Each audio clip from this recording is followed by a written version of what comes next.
The silence inside the chapel was almost unbearable. Only the faint rustling of black clothing and the muffled sounds of quiet sobs filled the air. The scent of white lilies mixed with the heavy weight of grief. Everyone had gathered to say goodbye to a hero. At the center of the aisle, beneath the stained glass windows that cast a pale morning glow, rested a dark oak casket. A neatly folded flag lay atop it, a symbol of duty, of sacrifice. But for those who knew James Anderson, none of this felt fair. He had survived explosions, ambushes, freezing desert nights, only to end up here lifeless, cold, without a final goodbye. His fellow soldiers stood in formation, their faces stiff, their jaws locked. Not one of them dared to break. Yet their eyes betrayed the pain they carried. In the front pew, a woman with tightly pinned brown hair clutched a damp tissue between trembling fingers. Emily, James's sister, was a very image of grief. But no one in that room felt the loss more deeply than Max, the K9 German Shepherd. Max stood at the entrance of the chapel, his leash held firmly in the hands of the officer who had brought him. His chest rose and fell rapidly, as if he knew something was terribly wrong but couldn't understand why. He sniffed the air, scanning the room, searching for a sign, an answer. But the moment his deep brown eyes locked onto the casket, something inside him shifted. Max froze. His ears pricked up, and his gaze remained fixed on James's still figure. Then, without warning, he did something no one expected. With a sudden, desperate pull, Max broke free from the officer's grip. His nails clicked against the polished floor as he sprinted down the aisle, his body tense with urgency. Before anyone could stop him, he leaped. Gasps echoed through the chapel as Max landed inside the coffin. The impact made the flag shift slightly, and for a fleeting second, it looked as if James might wake up. Max curled up on his soldier's chest, sniffing frantically, as if waiting for a response. A low, mournful whimper escaped his throat, a sound heavy with desperation, with sorrow. Then he rested his head on James's shoulder and closed his eyes. That was the moment something happened, something that made everyone in the chapel stop breathing. And what followed left no dry eyes in the room. This was just the beginning. The chapel was heavy with silence, the kind that pressed against the chest and made it hard to breathe. Max lay on James's still body, his head resting against the soldier's shoulder, as if willing him to wake up. His body trembled slightly, his ears twitching at the faint echoes of quiet sobs in the room. He had been trained for war, for danger, for obedience, but nothing had prepared him for this. His partner, his handler, his whole world was gone, and he didn't understand why. A muffled cry broke through the air. Emily, James's sister, gripped the edge of the pew as though it was the only thing holding her upright. Her face was pale, her eyes swollen from hours of crying. Around her, the rows of soldiers sat frozen, their uniforms crisp, their hands clasped tightly together. They had fought alongside James. They had seen him walk through hell and come back. But nothing had prepared them for the sight of Max curled against his chest, refusing to let go. One of the officers stepped forward cautiously, reaching for Max's collar. But the dog let out a deep, warning growl. It wasn't aggressive. It was protective, desperate. His grip on James's uniform tightened, his nails pressing into the fabric, as if anchoring himself to the man who had been his entire life. The officer hesitated, then slowly pulled his hand back. No one in the room had the heart to force Max away. "Let him be," Chaplain Reynolds said softly. His voice, though calm, carried the weight of finality. "He's grieving just like the rest of us." Emily wiped at her tears with shaky fingers, her voice barely above a whisper. "He doesn't understand. He thinks James is coming back." The words hung in the air, suffocating. Max let out a small whimper and nudged James's arm with his nose, just like he used to do on the battlefield when his handler had been knocked down. It was a signal, "Get up, soldier," but there was no response. Then, suddenly, Max's body stiffened. His ears pricked up, his breathing grew shallow. His head lifted slightly as his dark eyes locked onto something in the distance, something no one else could see. A chill ran through the room, almost imperceptible, but enough to make the hairs on the back of Emily's neck stand up. Max wasn't just looking, he was tracking. Emily swallowed hard. glancing at the chaplain, then back at Max. "What is it, boy?" she whispered, her voice barely audible. But Max didn't respond. He didn't move. He just kept staring at nothing. A cold hush settled over the chapel. Max remained perfectly still, his body tense, ears pricked forward. His deep brown eyes stayed locked on something no one else could see. The atmosphere in the room shifted. Grief was still thick in the air, but now something else crept in, something unnamed. Emily wiped her tear-streaked face and followed Max's gaze, but there was nothing there. Just the casket, the flag, the flickering candlelight. Her pulse quickened. The other soldiers exchanged uneasy glances. This wasn't normal. Max was highly trained. He wouldn't react like this unless there was something there. Sergeant Daniel Harris, who had served with James overseas, cleared his throat. "What's he looking at?" His voice was hoarse, edged with something between fear and reverence. No one answered. The silence stretched. Max didn't blink. His breathing was steady but focused, as if he was tracking a presence no one else could perceive. Then, without warning, Max let out a soft, breathy whimper. It wasn't the mournful cry from before. This was different, subtle, questioning. His tail wagged, just barely. He lifted his head an inch higher, his ears twitching, as though listening for something faint and distant. And then he relaxed. Not fully, but enough for those closest to him to notice. Emily's throat tightened. "Max!" she whispered, taking a hesitant step forward. But the dog didn't react to her. It was as if, for a moment, he wasn't here. He was somewhere else entirely, a place where sorrow didn't weigh so heavily, a place beyond this room, beyond the funeral, beyond death itself. The chaplain inhaled sharply, his hands tightening around the small Bible he held. His expression was unreadable, but his fingers trembled slightly. "Sometimes," he said, his voice barely above a whisper, "dogs see what we cannot." The word sent a ripple of unease through the room. Some of the soldiers shifted in their seats. Others sat frozen, watching Max with a mix of curiosity and something dangerously close to fear. Then, just as suddenly as it started, Max blinked and exhaled a deep sigh. His body softened, his tail curled loosely around his side. He turned his head, looking at James's face one last time, before lowering his head to his chest. The room remained utterly still, as if waiting for something else to happen. But nothing did. Emily let out a shaky breath and took a step closer. Carefully, she reached out, running her fingers gently over Max's fur. He didn't flinch. He didn't resist. Whatever he had seen, if he had seen anything at all, was gone now. But the feeling in the chapel, that strange, indescribable shift in the air, lingered, and no one dared to speak of it. The chapel remained heavy with silence. No one spoke. No one moved. Even the air felt different, thicker, charged with something unseen. Max lay still, his body pressed against James's, his breathing slow and deep. It was as if, in that moment, the weight of grief had settled completely on him. Emily knelt beside the casket, her fingers still tangled in Max's fur. Her hands trembled, her chest rising and falling with uneven breaths. She had spent the last few days trying to accept that her brother was gone. But now, watching Max, feeling his sorrow, it was like losing James all over again. She wanted to tell him it would be okay, but the words caught in her throat, because how could she promise something she wasn't sure of herself? Sergeant Harris cleared his throat, his voice strained. Max has never acted like this before. His gaze flickered between the dog and James's still body, uncertainty darkening his features. The other soldiers nodded silently. They had seen Max in combat, fierce, disciplined, unwavering, but now he looked lost, defeated. It was a sight none of them were prepared for. The chaplain shifted uncomfortably. "Dogs don't grieve like we do," he murmured, more to himself than to anyone else. "But they do understand loss. Sometimes they hold on longer than we think possible." His voice trailed off, his expression unreadable. Then Max moved. Slowly, almost reluctantly, he lifted his head and looked at James's face. He let out a soft whimper, nudging the soldier's chin with his nose.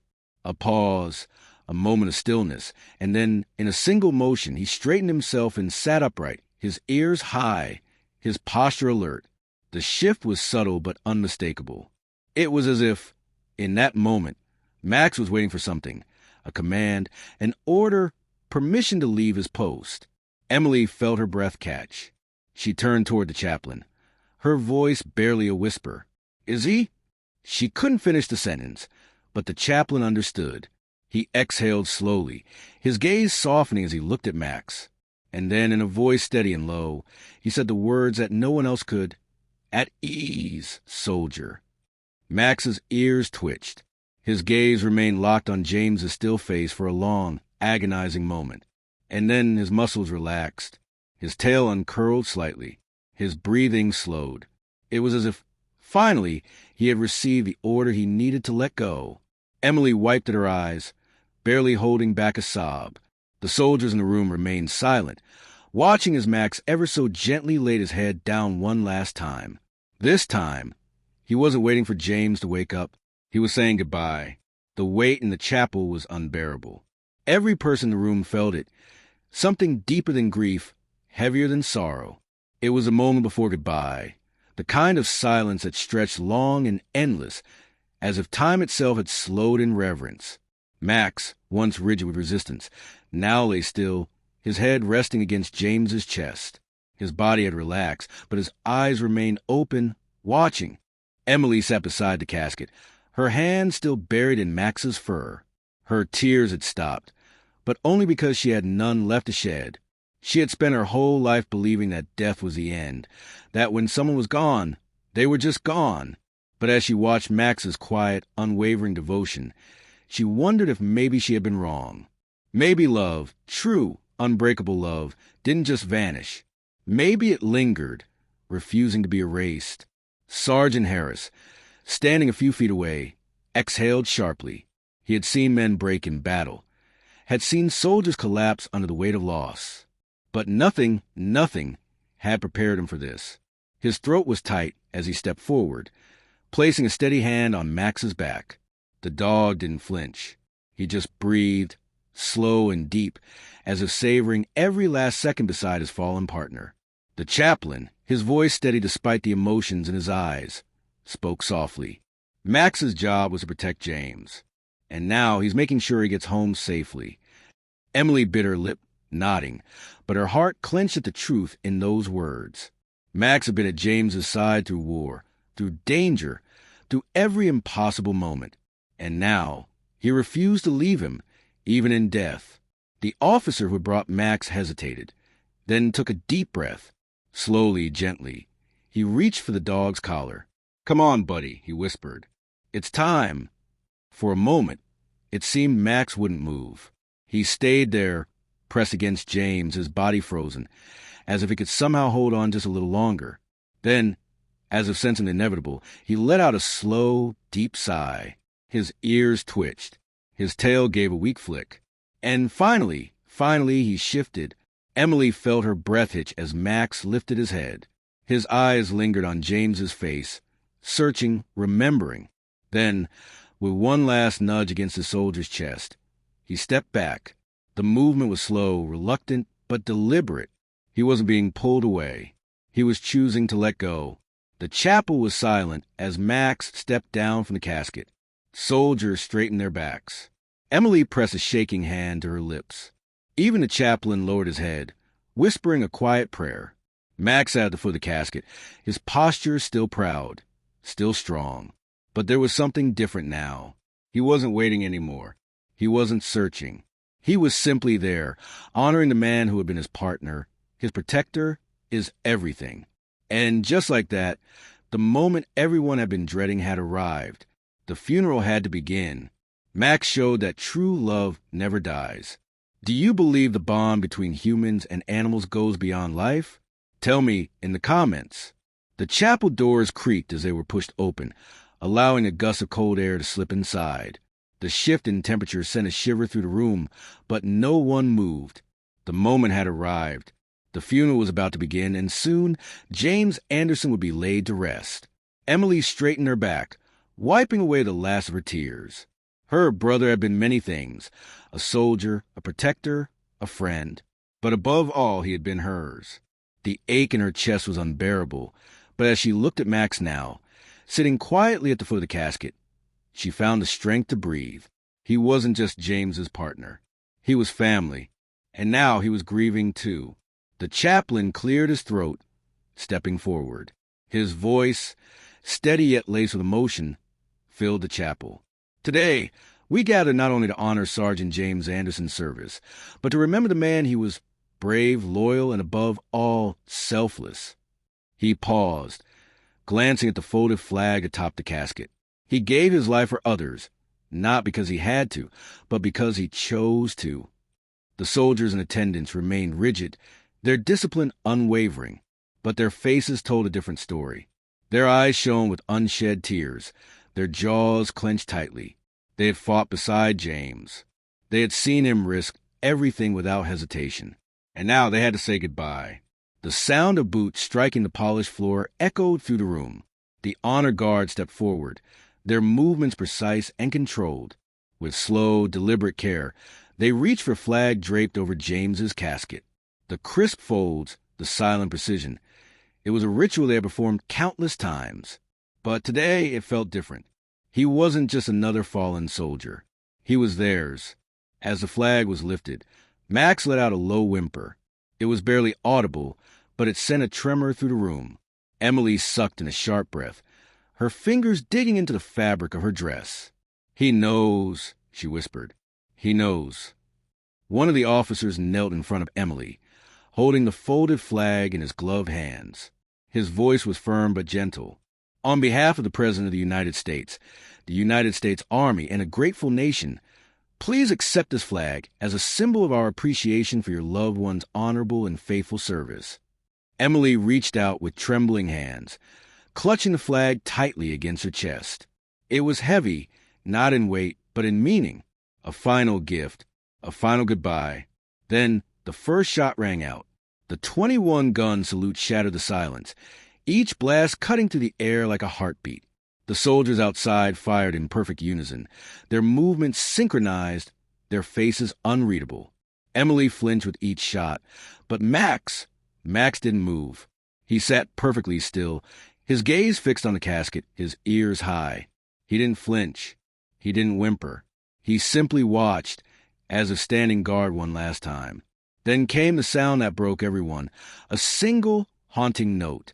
The bugler lifted his trumpet, pressing against his lips, and began to play taps. The melody carried through the chapel, slow and mournful, each note sinking deep into the hearts of those who listened. Max's head lowered, his ears drooped. His body, once tense, seemed to deflate as the song reached its final notes. The last sound faded into silence, and in that moment, Max did something no one expected. He lay down beside the casket, pressing his body close to where James rested, and let out a deep, heavy sigh, not of sadness, but of acceptance. The final echoes of taps faded into the cold air, leaving behind a silence so deep it felt suffocating. No one moved. No one spoke. Even the wind outside had quieted, as if the entire world had paused to mourn the loss of Sergeant James Anderson. Max remained lying beside the casket, his body pressed against it, as if refusing to let go. His breathing was steady now, calmer than before, but his eyes held a distant sorrow. He had been trained to fight, to protect, to never leave his handler's side. And yet, for the first time, he had no orders to follow, no mission complete, just an emptiness that stretched endlessly before him. Emily sat with the folded flag clutched tightly against her chest. It still carried the warmth of the soldier who had handed it to her, but even that heat was beginning to fade. Her fingers trembled as she traced the perfectly pressed folds, her throat tightening with the weight of reality. James was really gone. There was no waking up from this, no phone call, no letters from deployment, just this flag, his funeral, and the unbearable absence of her brother. Sergeant Harris stepped forward, his normally steady voice laced with grief. "We should take Max outside," he murmured, glancing at the chaplain. "The service is almost over." Emily turned her gaze to Max. He hadn't moved since taps ended, his body still curled protectively beside the casket. Gently, she reached out and ran her fingers through his fur. "Max," she whispered, her voice barely above a breath. The dog didn't react. Harris knelt beside him, his movements slow, careful. "Come on, buddy," he said softly. "It's time to go." Max finally shifted, but it was not an act of obedience. It was reluctance. Slowly, painstakingly, he lifted his head, his ears flicking back, as if listening for something no one else could hear. Then, after one last nuzzle against the casket, he rose to his feet. A sigh of relief rippled through the chapel. But then, Max did something that made Emily's heart stop. He turned away from James's casket, took 3 slow steps forward, then suddenly turned back. His ears perked. His tail wagged just once, as if he'd seen something, as if someone had called his name. Emily's breath hitched. Harris's brow furrowed. The chaplain whispered a quiet prayer under his breath. Max lingered for a second longer, his deep brown eyes locked on something unseen. Then, just as quickly as the moment arrived, it passed. He lowered his head, his body finally accepting the weight of farewell, and walked toward the chapel doors. Emily felt a cold shiver run down her spine because, for a split second, she could have sworn Max had been looking at James. The chapel doors groaned as they swung open, letting in a gust of cold air. Max stepped forward slowly, his paws making no sound against the polished floor. The moment he crossed the threshold, a shiver ran down Emily's spine. The weight of the ceremony, the loss, the finality of it all pressed down on her. But something else lingered in the air, something she couldn't explain. She clutched the folded flag tighter against her chest, watching as Max hesitated just outside the chapel. He turned his head slightly, glancing over his shoulder, not at the people, not at the casket, but at the empty space near the altar. His ears twitched. His posture stiffened. It was brief, barely noticeable, but Emily saw it, and she knew Sergeant Harris noticed it too. "You saw that, right?" he muttered under his breath. Emily just nodded, unable to speak. The chaplain, who had remained quiet since taps, finally broke the silence. "Sometimes," he murmured, his voice solemn, "love doesn't leave so easily." His words sent a chill through Emily's bones. She had never been one to believe in spirits, in things beyond this world. But the way Max had looked back, the way his tail had flicked just slightly, as if recognizing someone, it unsettled her. Outside, the funeral procession was waiting. Soldiers stood in perfect formation, their faces stoic, their hands clasped behind their backs. The hearse gleamed under the afternoon sun, ready to carry James to his final resting place. It was time. The world was moving forward. But Max, he stayed frozen at the doorway, his deep brown eyes fixed on the empty space inside the chapel. And Emily swore she saw something flicker in them. Recognition, longing, or maybe even peace. Then, with one last slow breath, Max lowered his head and stepped into the sunlight. Emily followed, her heart pounding. She didn't know what she had just witnessed. Maybe it was nothing. Maybe it was just grief playing tricks on her mind. Or maybe James had never really left. The sun hung low in the sky, casting long shadows across the cemetery. The folded flag in Emily's arms fell heavier with each step, as if the weight of James's absence was settling into her bones. The honor guard stood in silent formation, there present a solemn reminder of the duty and sacrifice that had brought them all here. Max walked beside her, his movements slow but steady. His usual alertness was subdued, his ears slightly lowered, his tail hanging still. He had followed James through war zones, through chaos, through danger, and now he was following him one last time.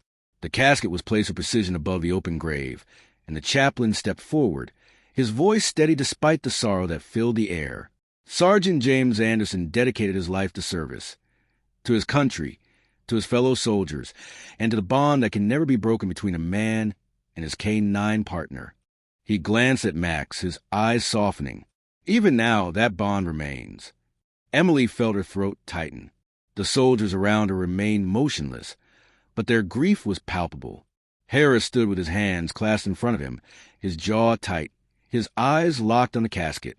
No matter how many times they had stood at funerals like this, it never got easier. Then Max did something that made Emily's breath hitch. He moved forward, stepping right up to the casket. His nose twitched as he sniffed the polished wood. His eyes filled with something deeper than sadness, understanding. He let out a slow exhale, then straightened his posture, standing tall, proud. And then, with deliberate precision, he lifted his paw and placed it gently on the casket. The cemetery fell into complete silence. Soldiers who had held their composure wiped their eyes. Emily pressed her lips together to keep from breaking. Harris turned his head slightly, taking in a shaky breath. Even the chaplain hesitated, as if giving the moment the respect it deserved. Max stayed there for a long moment, unmoving. It was not a plea, not a cry. It was a final act of loyalty, one last mission, one last promise. Then, just as quietly as he had stepped forward, Max lowered his paw and stepped back. He sat at Emily's feet, his head held high, his body still. He had done his duty. He had said his farewell. Emily reached down, running her fingers through his fur. Her voice was barely above a whisper. "Good boy." The wind picked up slightly, rustling the grass, carrying with it the echoes of a life well lived. And in that moment, Emily swore she felt something warm, something familiar, a presence, just for a second, standing beside them. But when she looked up, there was nothing but the sound of the flag being handed to a grieving sister. Nothing but the silent strength of a dog who had just lost his best friend. Nothing but the certainty that some bonds never truly break. The funeral was over. The soldiers had given their final salute. The flag had been folded, handed over with careful precision.